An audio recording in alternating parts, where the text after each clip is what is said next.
Regard perdu d'une mère qui ne comprend pas la barbarie dont vient d'être victime son fils, le petit Aboubacar Siddiq, appelé communément Bouba par ses proches.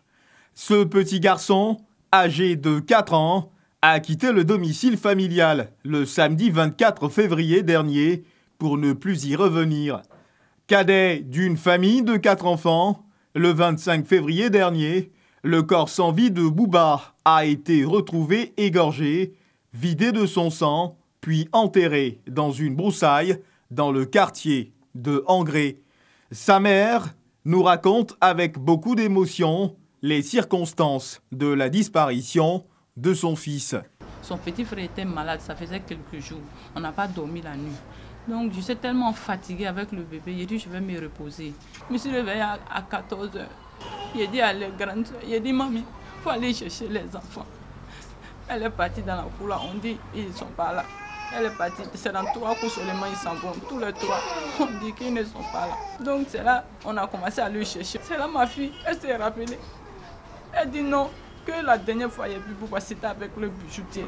Le présumé auteur de ce crime crapuleux est un voisin de la famille, bien connu dans le quartier pour son amabilité et son amour pour les enfants. Tout le monde l'appréciait. Quand tu prends ton sac de riz, tu es derrière la route. C'est lui qui a cherché ton sac de riz. Moi-même, je vendais des œufs. Je m'allais chercher mes cartons d'œufs. Je suis derrière la route. C'est lui qui ramasse tout pour traverser la route. Mais je ne sais pas qui a cette réputation.